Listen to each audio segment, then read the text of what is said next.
복된 주일 아침에 예배하는 모든 분들에게 하나님의 은혜와 평강이 넘치는 은혜로운 시간, 은혜로운 한 날만 되시기를 주의 이름으로 축원합니다. 여러분, 탈무드에 보면 이런 명언이 있습니다. 감사를 모르는 자를 벌하는 법을 하나님께서 만들지 아니한 것은 감사할 줄 모르는 자를 이미 불행이라는 것으로 벌하셨기 때문이다. 아주 멋진 글이 아닐 수가 없습니다. 이 말의 핵심은 뭐냐면 감사할 줄 모를 때 벌써 그는 불행이라는 벌을 받고 있다는 거지요. 감사하지 않는다고 감옥에 보내는 법은 없습니다. 그러나 그는 벌써 불행이라는 심판을 받고 있더라 그 말입니다. 오늘 성경 본문에 보면 예수님께서 10명의 문둥병자를 만나시고 그 문둥병자들을 고쳐주시는 그러한 내용이 오늘 누가복음 17장 11절 이하에 나옵니다. 이 병은 언제 뭐를 걸릴지도 모르게 걸려서 서서히 죽어가는 병, 나병입니다. 당시에 전염병의 일환으로도 됐고요. 그 다음에 나을 수 없다고 해서 불치, 난치병이기도 했습니다. 그래서 이 병에 걸렸다 하면 가정에서도 쫓겨납니다. 사회에서도 구별됩니다. 하다못해 길거리 걸어다니다가 돌 맞습니다. 성전에 들어갈 수도 없습니다. 자연히 이 동굴 같은 데서 함께 모여 살게 되고요. 나병 환자 촌을 이루게 되죠. 지나가는 사람들이 불쌍히 여겨서 혹은 가족들이 저거 어떻게 먹구나 사나 싶어서 바위 위에서 혹은 입구에서 얼마의 식량을 보태주거나 또 음식을 전해주면 그걸로 먹고 사는 그런 집단이 바로 이 나병 환자들입니다. 그래서 오늘 본문에도 10명이 한꺼번에 등장을 하는 겁니다. 이 사람들이 지금 예수님이 오신다는 얘기, 예수님을 만난다는 그 앞에서 아주 떼를 지어서 소리를 지르고 있습니다. 이 저주받은 사람들을 예수님께서 긍휼히 여기시고 병을 고쳐주셨다는 이야기입니다.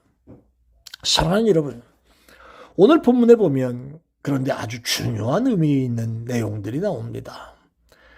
간단한 얘기입니다만 예수님께서 이 나병 환자들을 만나서 하신 말씀이 한마디밖에 없습니다. 14절에 이런 말씀이 있습니다. 가서 제사장들에게 너희 몸을 보이라 하십니다. 이 사람들이 예수님께 우리를 좀 고쳐주세요, 불쌍히 여겨주세요 외치는 말과 그리고 그 말을 들으시고 그 사이에 군더더기, 쓰잘데기 없는 얘기, 별 볼 일 없는 얘기, 아니면 좀 어떤 의식이 있는 얘기 이런 거 없습니다. 14절에 단순하게 가서 제사장들에게 너희 몸을 보이라 하십니다. 왜 제사장들에게 가라고 하십니까? 그것은 당시에 어떤 질병이든지 간에 병이 나았다는 것을 확인받으려면 의사가 확인하는 게 아니라 제사장이 판단을 합니다. 옷을 다 벗겨보고 몸에 무슨 문제가 없는지 살펴보고 제사장이 그때 너 나았다라고 인정을 하면 그때 집으로 돌아갈 수가 있는 거예요. 그러니까 보세요. 예수님께서 14절에 가서 제사장들에게 너희 몸을 보이라. 이 말씀 하나 하신지 병이 나을 만한 무슨 행위를 하신 것이 없습니다. 머리 위에 손을 얹고 안수기도를 하셨다든지 아니면 문둥병에 몸에 뭘 바르시고 뭘 하셨다든지 이런 거 없습니다. 그냥 제사장에게 가라라고 말씀하십니다. 그리고 다른 사람을 고칠 때처럼 내 병이 나았다 이렇게 선포하신 것도 없습니다. 가라 하시는 그 말 한마디입니다. 그런데 더 이해할 수 없는 건 이 나병 환자들의 믿음, 그 모습이지요. 누구 하나 따지는 사람이 없습니다. 아람 나라의 나만 장군이 엘리사의 집 앞에 와서 치료받으려고 왔을 때에 똑같은 상황입니다. 요단강가에 가서 7번 목욕하고 가세요. 이 사람은 얘기하는 게 그 말이잖아요. 남한 장군이. 내가 여기까지 왔는데 뭘 만져보든지 기도를 해주든지 뭘 이렇게 치료하는 그런 말도 없고 말 한마디에 문 앞에서 얼굴도 안 내밀고 저렇게 지내 괘씸하다라고 하는 그렇게 따졌던 것처럼 누구 하나 따지는 사람이 이 문둥병자들은 없었습니다. 놀라운 것은 이 사람들이 그만큼 믿음이 있었고 그만큼 순종이 있었다는 말입니다. 자, 제사장에게 보이려고 가는 길에 그들의 몸이 깨끗해짐을 그들이 느꼈습니다. 할렐루야. 얼마나 희한합니까? 얼마나 감사합니까? 이제 그 이 얘기의 내용은 바로 지금부터입니다. 바로 그 순간에 유대인도 아닌 이방 사람, 사마리아 사람 하나가 병이 낫고 난 다음에 길을 돌려서 예수님께로 와서 발 앞에 꿇어 엎드리고 감사의 예를 표했다는 얘기가 이제 두 번째 이야기입니다. 나머지 9명은 어디론가 가버렸습니다. 물론 너무 기뻐서 정신이 없어서 그냥 다 흩어졌는지 그건 모르겠습니다. 여러분, 오늘 아침에 저는 여러분들과 함께 감사로 살아가는 삶에 대해서 잠깐 말씀을 전하려고 합니다. 감사가 뭡니까? 무엇보다 중요한 거 한 가지는 감사한다는 것은 이거는 자발적인 행위라고 하는 사실입니다. 착각하지 말아야 할 것은 감사는 무슨 강한 의무감에서 시작하는 거 아니라는 겁니다. 여러분, 내가 드리는 감사가 강한 의무감에 시달려서 마지못해 하는 감사라면 그거 잘못된 감사일 수도 있습니다. 마음엔 원치 아니하지만 억지로 하는 감사, 그것도 어떤 때는 필요할 수 있을지 모르지만 그거는 감사의 기본적인 모습 아닙니다. 우리가 예배드리러 옵니다. 감사 예물을 가지고 왔습니다. 목사가 감사 예물 드리세요, 드리세요. 한두 번 가르칠 수는 있지만 그것을 강조해서 신자들의 마음속에 부담을 전해주는 일이라고 한다면 그렇게 해서 또 예물을 억지로 준비하거나 그런 모습이 있다면 하나님이 그 예물 기뻐하실까요? 저는 그렇지 않다고 생각합니다. 오늘 예수님의 말씀을 오해하지 말고 잘 이해하고 들어보십시오. 물론 돌아와서 감사하는 그 문둥병자, 고침받은 환자를 주님 기뻐하셨습니다. 그러나 다른 9명을 향해서 뿔뿔이 흩어진 다른 9명을 향해서 예수님이 돌아오라, 너희가 낫거든 와서 인사하고 가라, 그런 적 없습니다.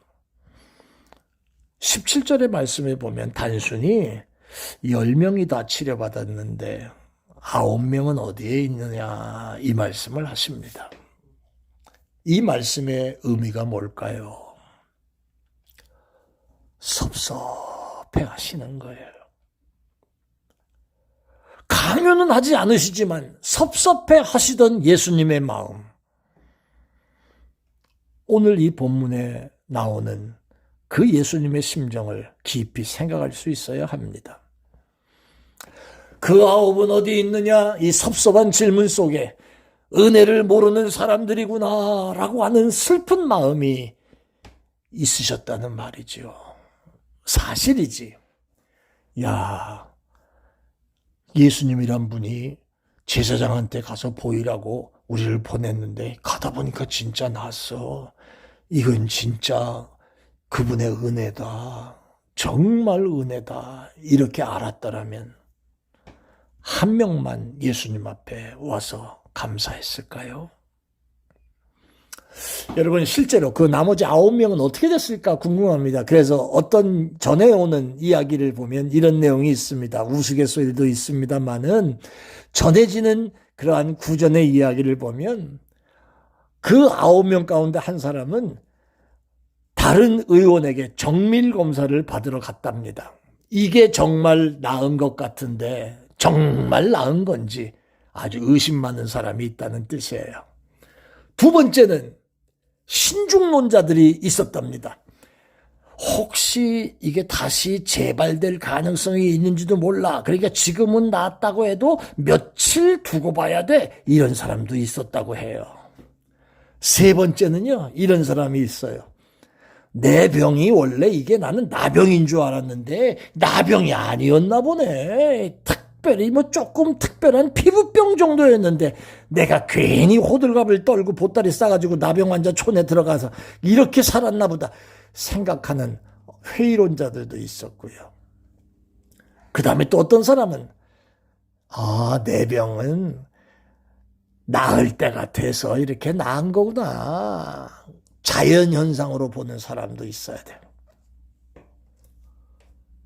어떤 사람은 이런 사람도 있었답니다. 이제 먹고 살아야 되니까 두고 떠나온 밭과 재산이 어떻게 되었는지 궁금해서 그거 빨리 알아보기 위해서 가버렸다면. 또 어떤 사람은 병 걸리기 전에 같이 있었던 가정과 식구들, 특별히 자기 아내가 내가 없는 사이에 이거 다른 남자하고 바람 피고 있는 거 아닌가? 그게 궁금해가지고 그거 확인하려고 가버렸다는 거죠. 또 어떤 사람은 이런 사람이랍니다.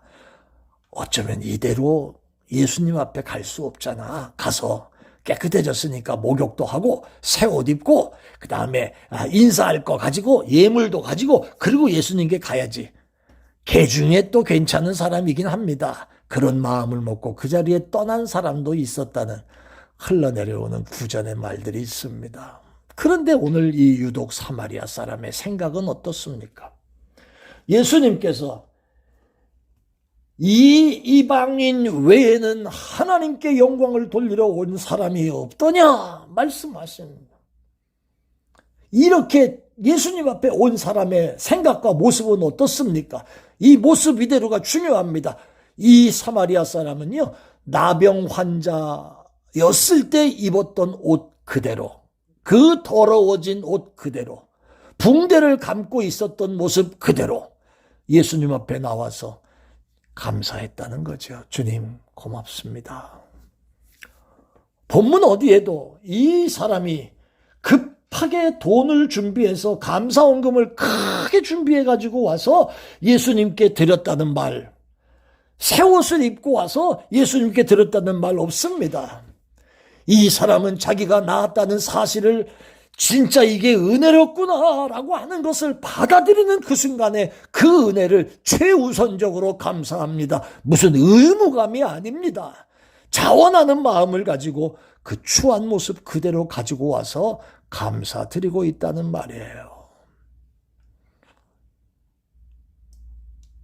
감사는 장소가 문제겠습니까? 감사하는 일에 내 형편 따져서 그걸 문제 삼을 수 있습니까? 오직 이것이 하나님의 은혜입니다 라고 느낄 때 언제든지 어디서든지 그 모습 그대로 자발적이고 자원하는 마음으로 이루어지는 것이 감사지 의무적인 것이 감사가 아니라는 말입니다. 명심보감이라는 책에 보면 이런 글이 있습니다.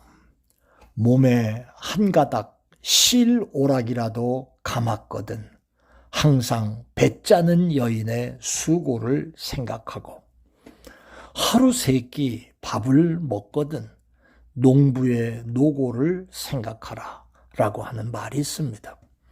은혜를 은혜로 여길 줄 아는 사람이 감사할 줄 아는 사람이라는 거죠. 그리스도인 중에는 세 종류의 사람이 있습니다. 받은 은혜를 잊어버리고 사는 사람이 있고요. 받은 은혜를 배반하고 사는 사람이 있고요. 받은 은혜를 감사하며 사는 사람이 있습니다. 자, 잊어버리는 사람, 아니면 받은 은혜가 있음에도 분명한데 그것을 배반하고 사는 사람, 그리고 감사하면서 사는 사람. 여러분은 어떤 쪽입니까? 사랑하는 성도 여러분,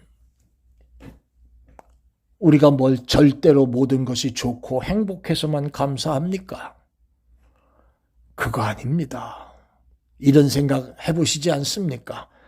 감사함으로, 만족함으로 행복하게 되는 겁니다. 감사가 없는 곳에 더 큰 은혜도 더 큰 축복도 없습니다. 감사의 기도를 하나님이 들으시고 감사하는 자에게 또 다른 은혜를 베풀어 주시는 분이 하나님이십니다. 이것이 우리 신앙생활의 연속이라는 겁니다. 은혜를 알고 감사를 알고 또 그런 것을 알 때 하나님이 우리를 향해 준비하신 은혜가 무궁무진합니다. 오늘 본문에서도 이런 구절이 한 구절 나옵니다. 이 사마리아 사람을 향해서 예수님은 두 번째 축복을 하십니다. 일어나 가라. 내 믿음이 너를 구원하였다. 이 말은 다른 말로 표현하면 이제는 내 믿음대로 될지어다 라고 선포하시는 축복의 선언일 수도 있습니다. 저는 여러분들에게 이 하나님의 놀라운 축복의 선언이 여러분의 삶 속에 늘 따라다니는 은혜로운 하나님의 종들 다 되시기를 예수 이름으로 축원합니다. 아멘.